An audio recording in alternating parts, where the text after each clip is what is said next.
72 hours from this very moment, President Barack Obama and Governor Mitt Romney will meet for the final debate of the 2012 election season. And with the end drawing near, more good news for Republicans in the polls as Romney continues to boast an impressive lead over his opponent. Gallup now has the gap at 6 points among likely voters, 51% to Obama's 45%.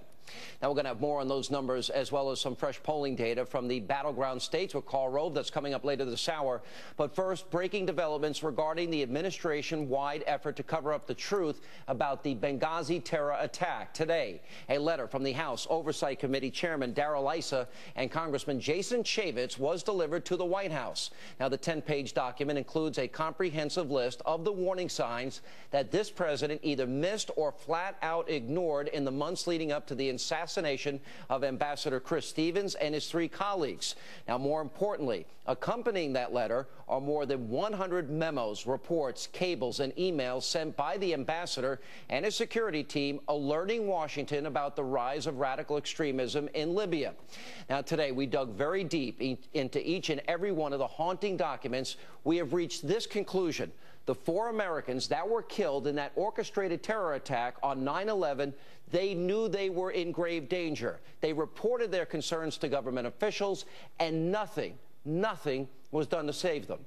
Now, in addition to the release of this information, it now proves that we have been lied to, and lied to repeatedly, by numerous members of this administration, including, well, the vice president himself. Do you remember this?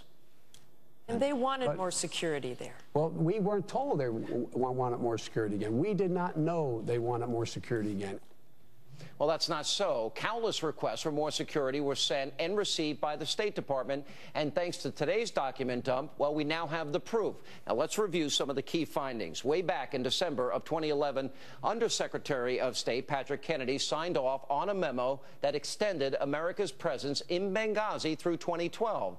And he did so even though the memo stated, quote, because of budget constraints and the reduced footprint, diplomatic security's current presence consists of 2 special agents with an additional 3 slots currently unfilled.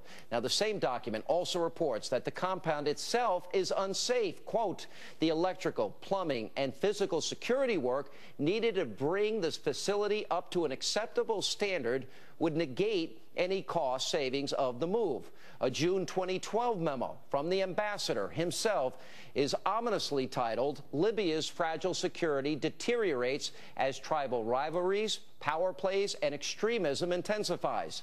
Then in August, approximately 1 month before he was killed, Stevens personally emailed the State Department, writing, quote, what we have not seen are random crimes of opportunity, but rather targeted and discriminate attacks.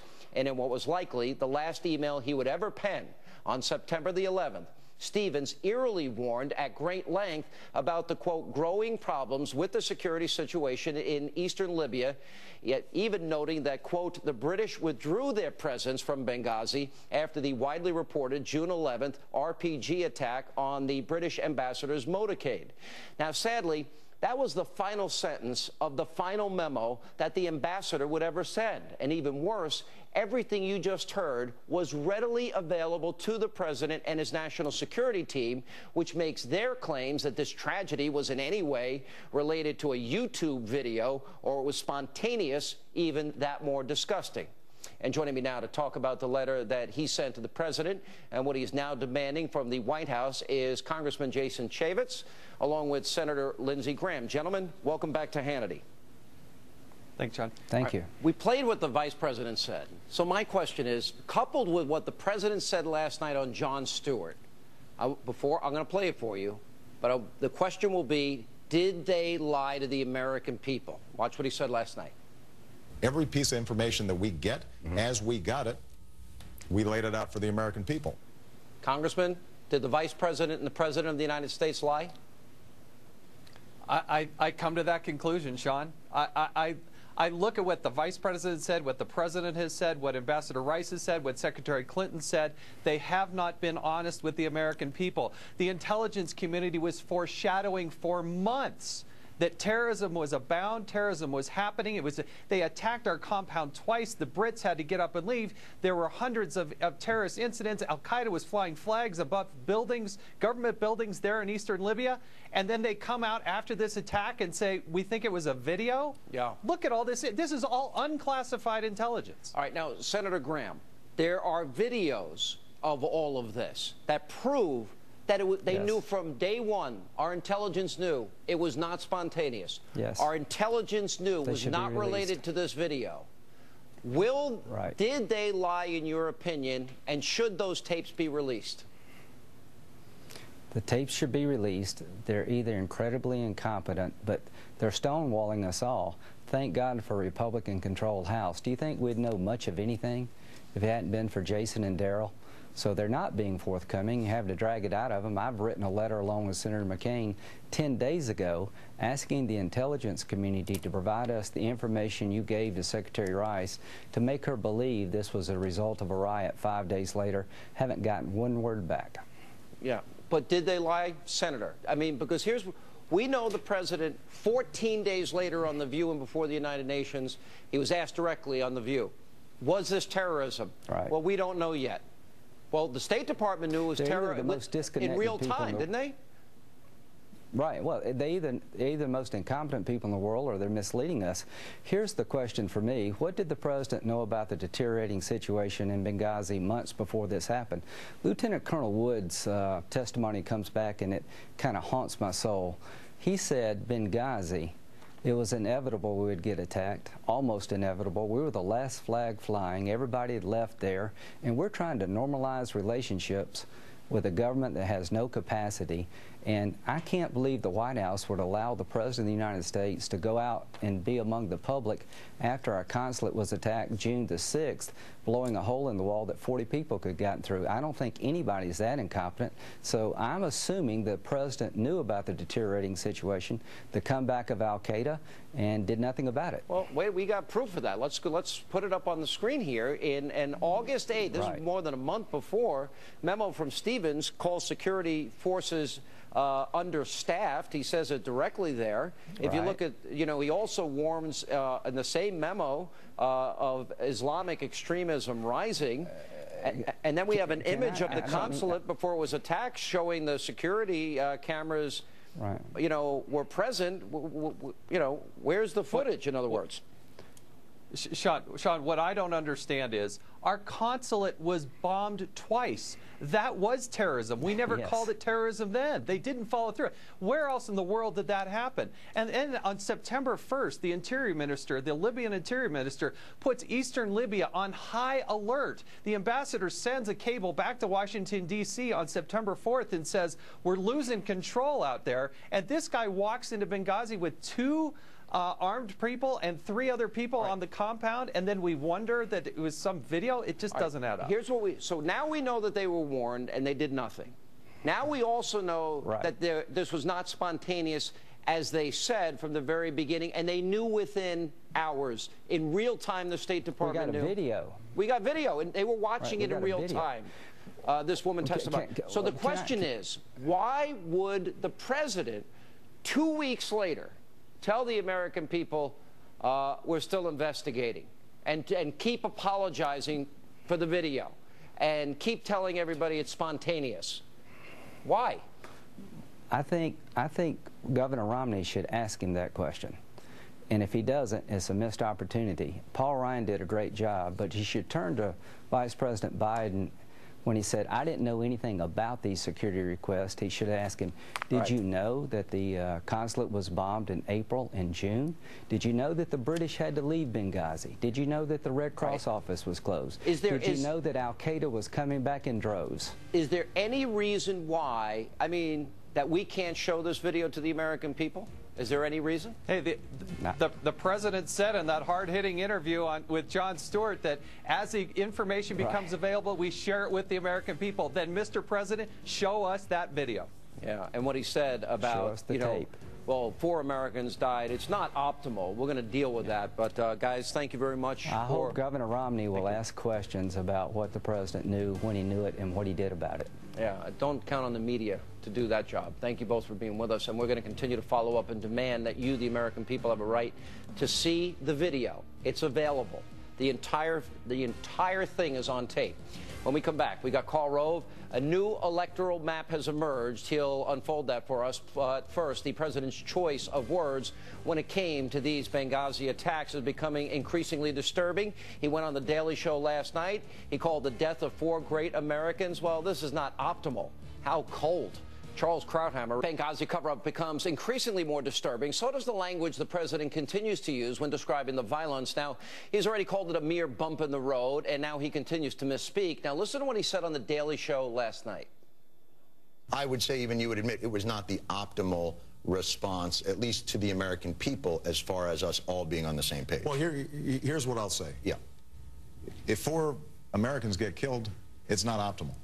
Wow, that's cold. Not optimal? Well, the latest gaffe is not going unnoticed by the mother of fallen U.S. diplomat Sean Smith, who is blasting the president's outrageous comment. She says, quote, "It's insensitive to say my son is not very optimal. He's also very dead. I've not been, quote, optimal since he died, and the past few weeks have been pure hell."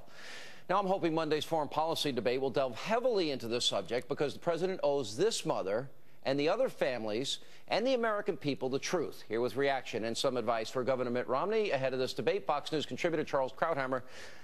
I don't even know how to describe how cold, detached that statement is. I wanted to get your reaction, Charles. Oh, I agree with you, and I don't blame the mother for being deeply disturbed to have this kind of throwaway line applied to the death of her son in the service of her country. You know, from Romney's point of view, the reason that I think he didn't win the debate, the second debate, is because he had this tremendous opening on the Libya question. It was a hanging curveball, and he missed it. And, you know, it had to do with Obama saying that he was offended by even the suggestion that he or anybody on his team had misled the country on Libya, which, of course, is a complete falsehood. Romney didn't get to swing and hit that this time, but he's got the extraordinary luck that he's got one more shot at this in the third debate, which will be about foreign policy. And I think this is his real opportunity to make the point about presidential leadership, presidential honesty and candor, and also about the collapse of the Obama policy in the Middle East, which is all sort of symbolized by the Libya debacle. Yeah, look, this is obvious because our intelligence community, they're angry, and they're not telling the American people the truth. They knew within hours. We know that the State Department was watching this in real time. And then we know 5 days after what happened with Susan Rice. We know what Jay Carney was saying. We know what the president was saying 14 days after. Asked a direct question, is it terrorism? When he was on The View with Joy Behar, he still could not say it was terrorism. So the question then becomes, why? They had to know. Why lie? Well, I think they had 2 reasons to lie. The first reason was the fact that the September 11 attack occurred 1 week after they had just spent 4 days in Charlotte dancing on the grave of bin Laden. Remember, this is their single foreign policy achievement. There is none other. Look at Iran, look at Russia, look at Israel, look at Syria, look at the Arab Spring. It's all in collapse. So they got one thing to argue, and they sure argued it, where they made the point again and again and again with that ridiculous slogan from Vice President, bin Laden dead, GM alive. Because what Libya said, what it was proclaiming to the world, and the reason the attack was launched in the first place was to say bin Laden dead, Al-Qaeda alive. Yeah. And that's what's happened as a result of leading from behind in Libya. You've got, you know, Al-Qaeda has essentially, one of the jihadist factions has taken over northern Mali. There are training camps throughout North Africa. And we now know about the rise of the strength of the jihadists in Syria, where Obama's again been leading from behind. The second thing is, and I've heard this from my liberal colleagues on some of the other shows I've done, is, well, how could they have done this? Why would they be lying? Wouldn't they know it would all come out? And the answer is no. They saw what the mainstream media did right after the attack. And you know what they did. They spent 3 days attacking Mitt Romney for a statement he issued the next day in which he denounced what the Cairo embassy had released, the apologetic statement that was made. So the media went ahead and spent 3 days ignoring the attack, ignoring the implications, and concentrating always on that.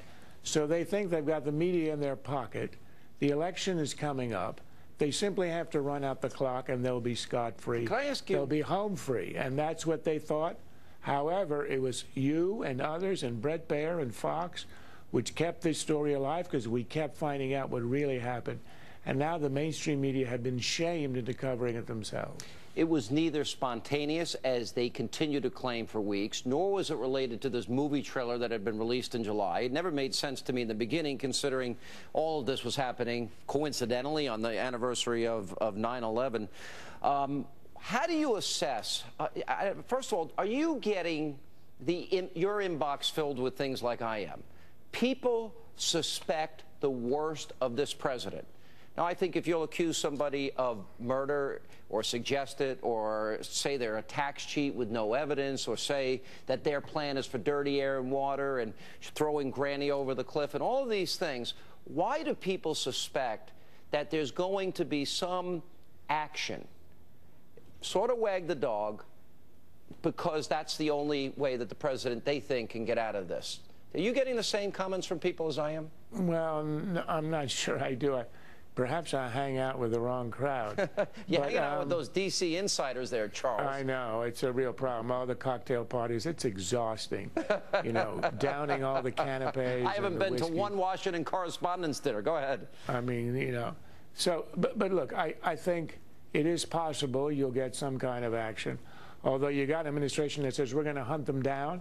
And this morning in the New York Times, they're sitting in an open coffee shop in Benghazi with the guy who presumably was leading the attack, completely unafraid and in the open. So it's a hell of a hunting them down that's going on now. It's possible that something like that will happen. But I think what's really going to happen is they're going to try to run out the string on this. They can get past the debate. They'll hope it will fade away and it'll all be about the economy and they can just eke it out at the finish line. All right, Charles Krauthammer, always good to see you. Thank you, sir. And coming up, a lot of news tonight on Hannity. Bill Clinton offers another reason why Mitt Romney needs to be elected. Now, he already told us the governor clearly has the experience threshold, and he's met that for the Oval Office. We have his latest verbal slip coming up next. And Karl Rove is here with his ever-changing electoral map, and it is starting to look a lot more red. And we also have the latest polls from around the country. Is the race now beginning to slip away from President Obama? We have the details coming up straight ahead.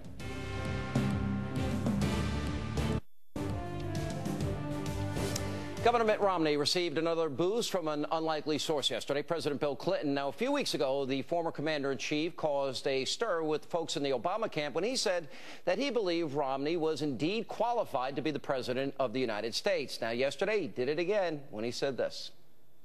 Governor Romney's argument is, we're not fixed, so fire him and put me in. It is true, we're not fixed. And now the RNC is using Clinton's own words against Obama. Watch this. Governor Romney's argument is, we're not fixed, so fire him and put me in. If I was in his shoes, I'd be making the same argument. It is true, we're not fixed. We know we're not there yet. We're not where we want to be. Too many of our friends and family are still out there looking for work. I don't think anybody would say that we're where we want to be. The housing market's still weak. Deficits are still too high. Are we satisfied? Of course not. They shouldn't feel satisfied. There's still a lot of people in trouble. Are we where we want to be today? No. Here's the thing. A lot of people are still hurting out there. But that's not good enough. That's not good enough. It's certainly not enough. We know it's not good enough. I always believed this was a long-term project. It's going to take more than a year. It's going to take more than 2 years. It's going to take more than one term. Probably takes more than one president. If I don't have this done in 3 years, then there's going to be a one-term proposition. And joining me now to try to defend the president's failed policies, former chairman of the Council of Economic Advisors, professor at the University of Chicago, Austin Goolsbee is with us. I don't turn this around in 3 years. It's going to be a one-term proposition. And he also said this about cutting, he made a promise in 2008. He'd cut the deficit in half. That's what he said. Today, I'm pledging to cut the deficit we inherited by half by the end of my first term in office. Now, we know that he also said George Bush, $4 trillion in 8 years, was irresponsible and unpatriotic, borrowing in the name of our kids from China on a credit card. So he failed to fulfill his promise. Can you at least acknowledge that? Let's start with that first one about whether we turned it around and it's going a different direction. I mean, we were losing 800,000 jobs a month. It was getting bigger and bigger every month until the president came in, and then it started getting smaller loss, smaller loss. Now we've had some almost 2.5, 3 years of private sector job growth. How can you say that's not a turnaround? We are on track this year to have smaller growth than last year. Last year had smaller, hang on a second, smaller growth than 2010. And 2010 was the year of recovery summer. Joe Biden said 500,000 new jobs a month. None of these promises have been fulfilled. And on top of it, not only did they not cut the deficit in half, $6 trillion in debt, 25 million un- and underemployed, 1 in 6 in poverty, 17 million more Americans on food stamps, 49 million Americans in total, and half the kids can't get a job when they get out of school. Is that success? John, I hear you. I think it's true. I think it's odd that the RNC would take what has been the public statements of the administration that we know we're not all the way there yet, but you just keep repeating that, look, the conditions are not all the way back to where they were before the recession began. We're going backwards. But there's been improvement, John. There's been substantial improvement. Oh, I mean, do we need to go? Wait a minute. You're dating back to the middle of the recession. If the labor participation rate were the same as when this guy took office, unemployment would be 11%. If you count the people we don't count anymore, it's 14.7%.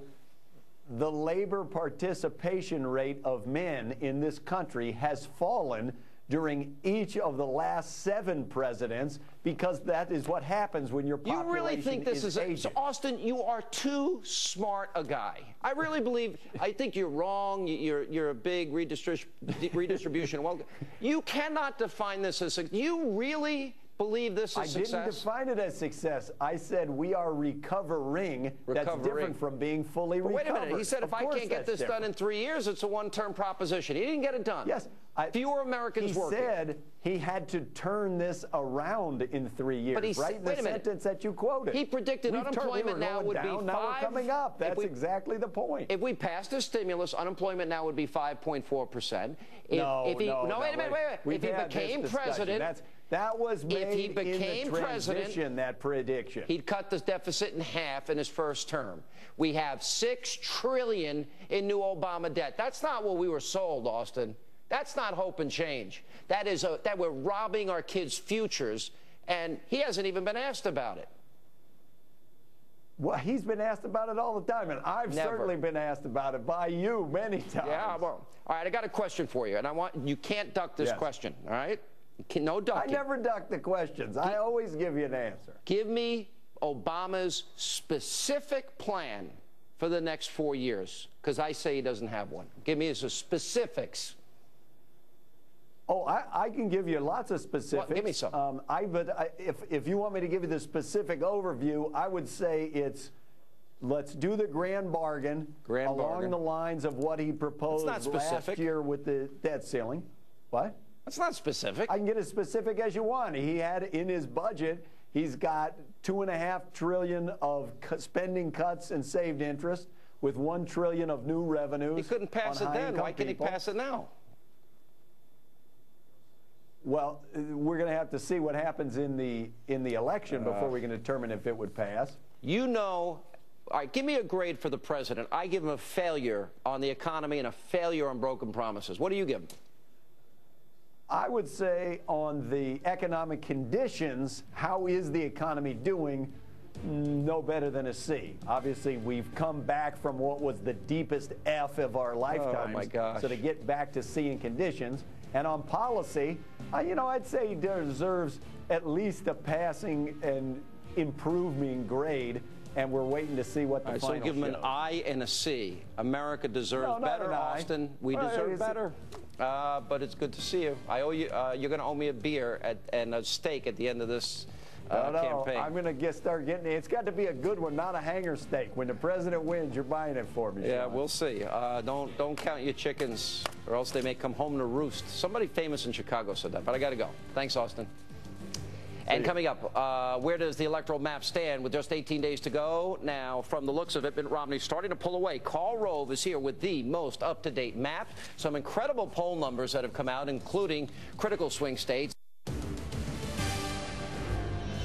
And newly released polls show that Governor Mitt Romney is dominating in some crucial swing states. Now, let's start with the latest Fox News poll in Florida. Romney has pulled ahead of President Obama, now leading in the Sunshine State, 48-45. The latest Rasmussen poll in Virginia was seeing a similar trend. Romney is leading 50-47. North Carolina, the governor is ahead by 6 points in that state, 52-46. And according to a brand new public policy poll in Iowa, Romney has taken the lead there, 49-48. This is a massive decline for a president who was once ahead by 7 points in that state. And, of course, in the daily Gallup tracking poll, Romney is leading there by 6 points, 51-45. Joining me now to explain these new numbers and how it impacts the electoral map, the architect Karl Rove. You said on this network, no past president has had this Gallup number this late in the campaign and gone on a lose, meaning Romney. Well, I put it another way. The candidate who has the lead of 50 points, 50% or more in the middle of October in the Gallup likely poll has always won the general election.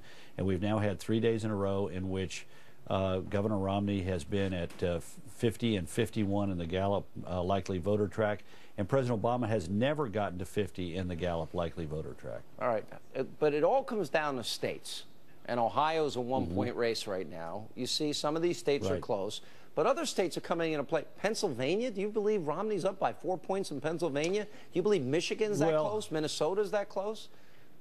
I believe that those three states are close. I'm not certain. Look, we've got several polls in Pennsylvania, and if you average them out, it's still a small, a modest lead by President Obama. By Monday, it could be that Pennsylvania is moved out of the lean Obama category into the toss-up category. As you know, on Mondays, Joe Trippi and I with Brett Baer go over the map, including all the latest polls that come out during the weekend.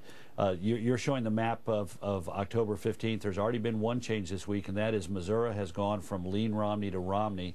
And North Carolina, as you see, is now this week is now lean Romney after having been toss-up. And you're right. The movement this week has been, and it'll be interesting to see how it is on Monday. But I would bet you a dime to a dollar we have at least one more state that moves into the lean Romney category, and we've got a close election here. I mean, it is moved for Romney in a pretty dramatic fashion. How dramatic is sort of hard to look at without context. Can I give you a little bit of context? Sure. This is a complicated whiteboard. This is taking the Real Clear Politics average as of this date in 2008 and comparing it to it today. In Colorado, 4 years ago, Obama was leading by 6 in the Real Clear Politics. Yeah, Obama was leading by 6 in the Real Clear Politics. Today, Romney's leading by 2. That's a 5.8 shift. And you can see in every one of these states there's been a shift from where it was in 2004. 2 states small shifts, Nevada and Ohio, but we're having shifts like in Iowa. The president has declined 9.4 points from where he was on this date in 2000, and his lead has where it was in 2008. Average in these battleground states, a decline of 6.3%. Now remember, he carried every one of these states. So if he's having a decline of 6.3, he's now losing the majority of these states, and potentially, depending on what happens here in Ohio and what happens in a couple of these other ancillary states, he could well lose the election just on this recent move by itself. I mean, it's pretty amazing. Six points. Think about it this way: he won by 53 points. 53-45. That's 47. What happens if now 40? Well, no, 46. Because we had a couple of minor party candidates. So call it 46. It was 45 and some change. If he drops down 6, he's now at 47. Romney obviously is not going to run with get what McCain did. He's going to be above him at whatever it is, 48, 49, 50. So what do you make? You know the greatest fear that I'm hearing from people 18 days out? They fear that this campaign has been the dirtiest, the sleaziest, the nastiest campaign, even accusing Governor Romney of murder and wanting dirty air and water and killing grandma. What do you expect, people that are worried about a October surprise? What are they capable of? Well, there will be an October surprise. Yeah, the Chicago guys are tough. They're going to do something. We don't know exactly what it's going to be. Well, could be. But look, here's the deal. It isn't working. You'll notice, I put this in my column this week. This week, the Obama campaign has pulled down virtually all of its negative advertising and come up with these gauzy ads that sort of look like Ronald Reagan, wannabes, Morning in America ads. And that's a sign that they know that their effort to drive up Governor Romney's negatives has instead driven up their own. And they're grasping now for what's going to happen. Let's watch closely what happens next week. That's when we're going to see or hear their new strategy. All right, and this Benghazi cover-up is blowing up in their face daily, and there are new developments by the hour. We'll continue to monitor them next week. And Carl, hopefully we'll see you in Boca on Monday. Are you showing up? No, unfortunately at Duke University on Monday. I was supposed to be debating Robert Gibbs. Now I'm debating Howard Dean. Rah! If he melts down, it's not my fault. All right, thank you.